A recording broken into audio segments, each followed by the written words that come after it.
Tom. Thanks everyone for coming. Great to see some staff in as well. As Tom touched on, it's a really significant day in our club's history. Two major announcements today. The first one, if you're not aware, is our 150th birthday today. We were born on June the 19th, 1874 in the Temperance Hall in Napier Street, South Melbourne. Initially named the Cecil Football Club, 4 weeks later the powers that be decided to, I think quite rightly, to change the name to South Melbourne. I'm not sure Cecil really had the blood pumping, but obviously our club has seen many trials and tribulations over 150 years. A powerhouse in the 1880s in the VFA, premierships in the early 1900s, a barren run through the middle part of the century before moving north to Sydney in 1982, and the last 42 years has been punctuated with a couple of premierships and most recently the advent of our AFLW team. So we stand here unbelievably proud of our history, and no better day than to announce a record membership for the Sydney Swans. We've surpassed 70,000 members and still counting, surpassing last year's record of 65,000.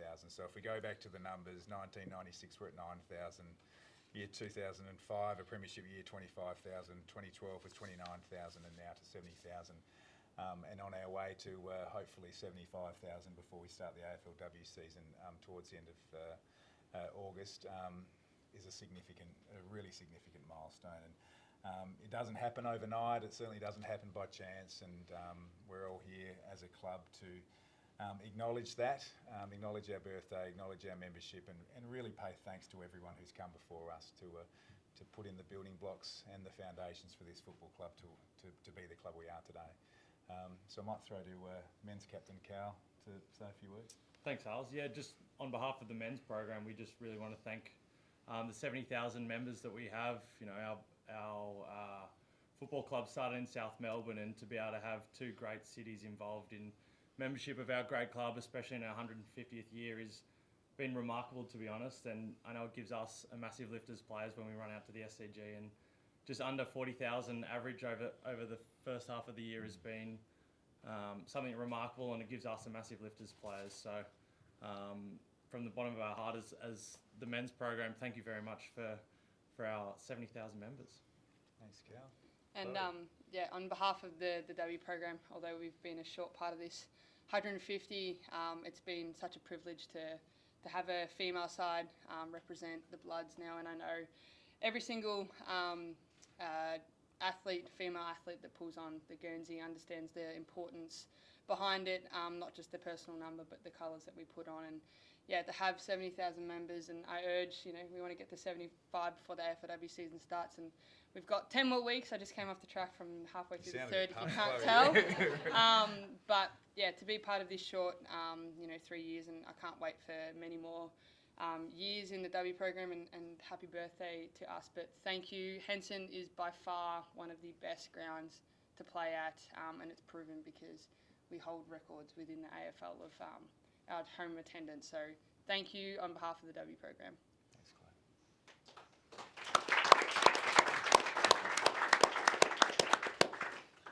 Questions. Callum, 150 years, an incredible achievement. What are some of the defining characteristics of this club that you think makes it so special? Yeah, it's a great question. First thing probably comes to mind is grit.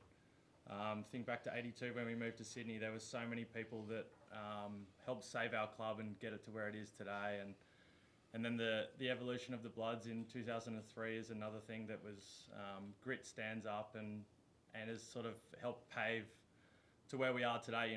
We stand in this remarkable building as our headquarters, and it wouldn't have been possible without the grit and determination of so many, not only players but administration, staff, fans that have been able to get us to the position we are in today. Tom, just to you, I think it was 10 years ago the numbers were at 40,000. I don't know if you're aware of the data, but was there a specific season or moment where we saw the biggest jump in memberships? Yeah, the last 2 years in particular, and that's coincided with the advent of the AFLW team. I think across the competition, and I don't like necessarily harping back to this time, but COVID was a really challenging time for all sport, and certainly for sport in Sydney. And that was an opportunity, I guess, to reset, and we looked very closely at our membership and wanted to make sure that we provided an offering that was better. And that's certainly been a key part of our messaging. But to jump this year, if we can get to 75,000, up from 65, double-digit growth, that would be as significant a spike as we've had in the 40 years in one particular year. Tom, we know that now the Swans are now the most supported club in Sydney, essentially, in terms of one of the most competitive sporting markets in the world. What does it mean to kind of have this record as first with the attendance, 40,000, no other team getting crowds like this in Sydney, and then also with the membership?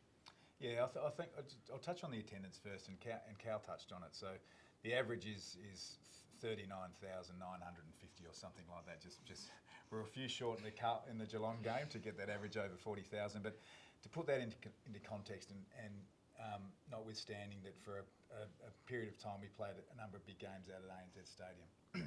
In the 40 years to now, only 8 crowds at the SCG, excluding finals, were over 40,000.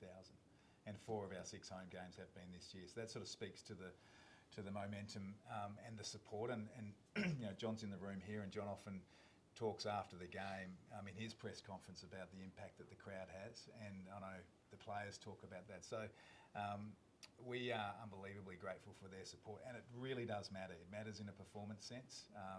It certainly motivates the players, and Chloe often talks about when she's out on the park at Henson Park and standing next to an opposing player, and I think they've turned to you and said, Chloe, do you normally get this many people go to your games?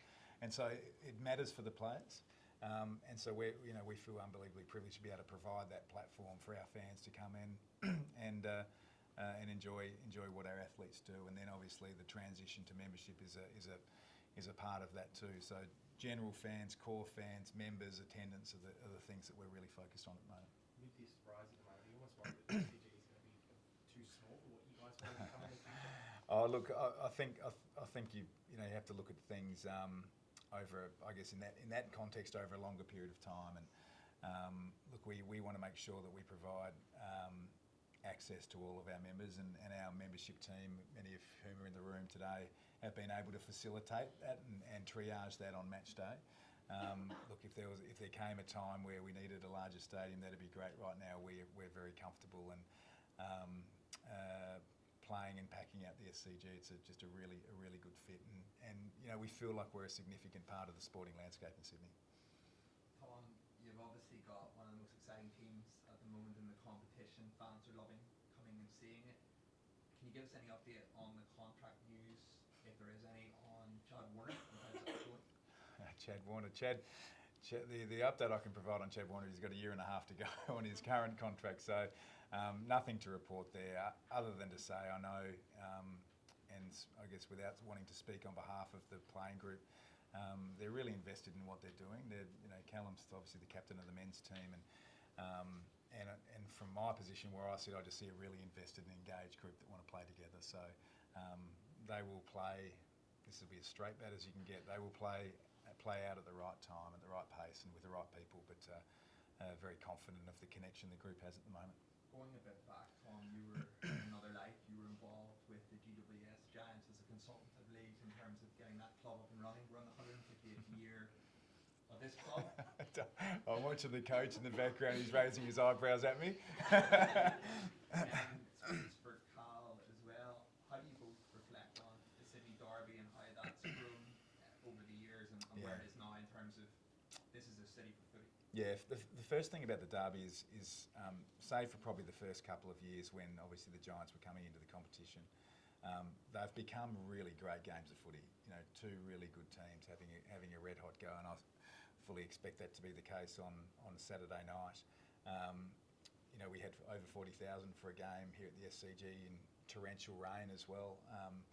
So it is becoming a marquee game. And there's genuine on-field rivalry.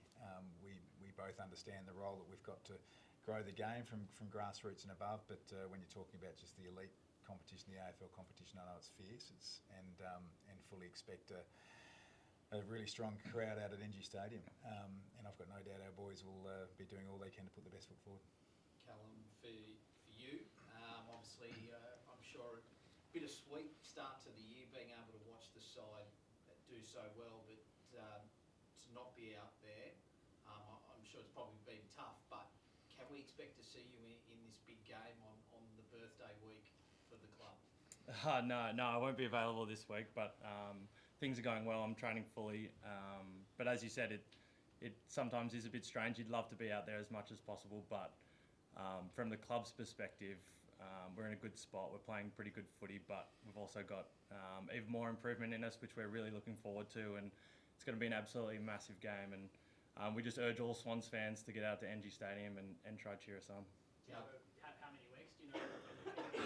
No, I'm just going to have a bit of a training block at the moment and sort of reassess after a few weeks. We saw Luke Parker hasn't been able to get back in after he had an injury. Are you worried that there may not be a spot for you? I'm not too sure. We'll get the training block under my belt and see what happens from there. Talk to the head coach about that one.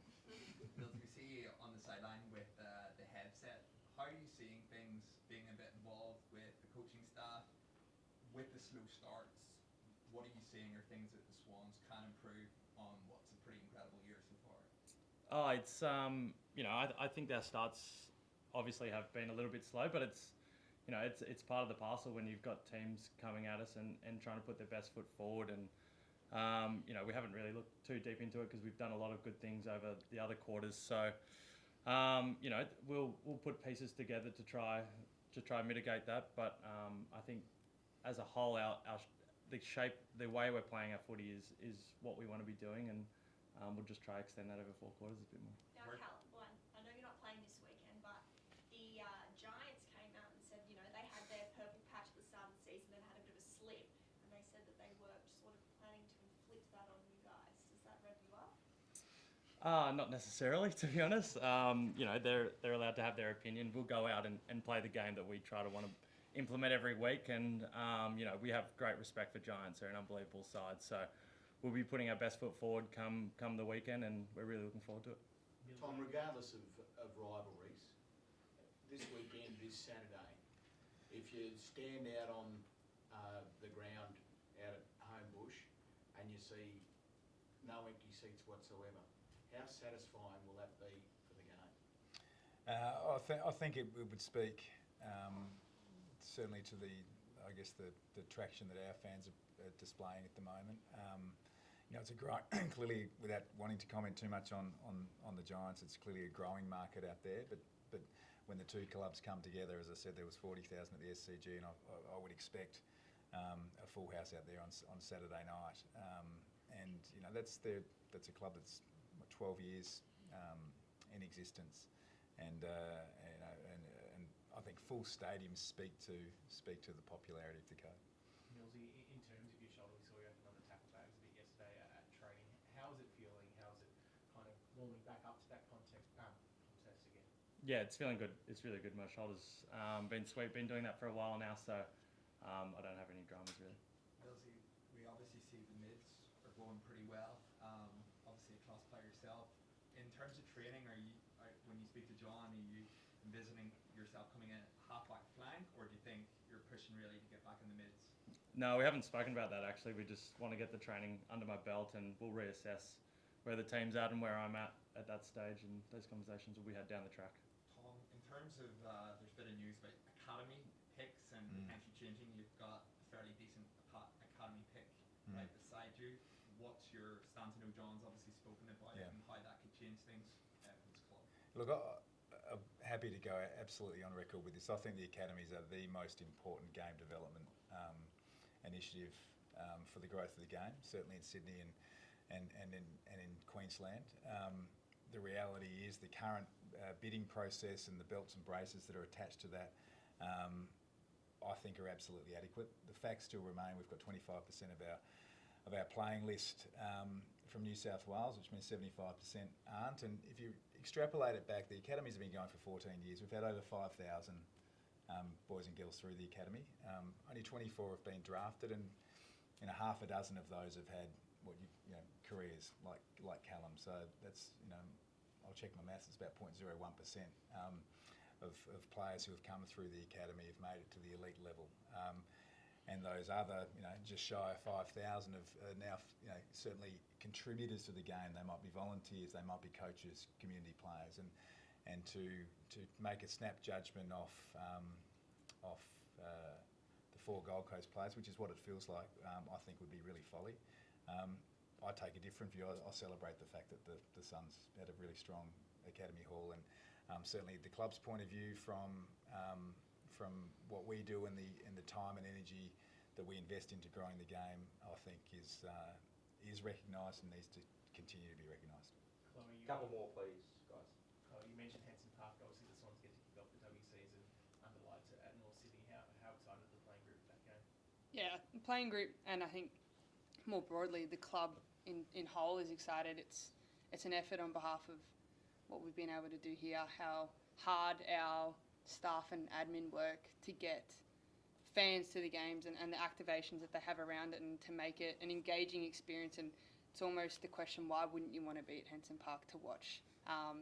It is so exciting. And then, to be, I guess, rewarded with round 1 against the Pies, to open up the AFLW season, and we've been able to do that. And I say we is everybody in this room and under this roof have been able to, rewarded with round 1, and we get to open that up. And I think it's exciting, and it's, even more excitement in our 150 year. We get to do that after 3 seasons of AFLW being in the league. So yeah, I'm stoked, and I'm just grateful that the club have put so much investment into the W program, and yeah, it's almost like a birthday present for the whole club. Are you already sensing that interest that we've seen in the men's side is starting to flow on with the excitement for, okay, the Swans made finals last year in the W, what can they achieve this year? Yeah, well, I think we've still got such a long way to go in terms of pre-season, and the club invested in 5 VFLW games, so we've kind of had a training block. But I would hate to steal the thunder of the boys right now. The way they're playing, their footy's exciting. If anything, when I'm out on track thinking about it, I want to experience what the men are experiencing right now. They're filling out the stadium. They're playing good football. They're playing all the way up until the end. And when you think they're out, they're still in, and then we end up winning. So yeah, I think yes, the excitement builds because we are that one club and we have that one club sense. But full credit to what John and Cal and the boys have been able to do in terms of rocking up every week and putting on display of blood football. This is Just one more for booklet. Chloe, just with these numbers, Sydney now the most followed team across Australia, ahead of Collingwood, your former club. How does that make you feel to be a Swan? Yeah, I think it's testament to the work that we do here at the football club. Our job, not his job anymore, is to play the game and display what we've been able to do out in the field. But yeah, to kind of have that badge of honour now be the most followed is your premiership's your pinnacle, but if something closely follows underneath, it would have to be that. So we play the football, admin and staff have got their jobs, and I think it's I guess when you have your team, your philosophy is everyone play their role, and at the Swans we have everyone playing their role. So that's just an outcome of everyone rocking up with an attitude that we just want to be better. Great.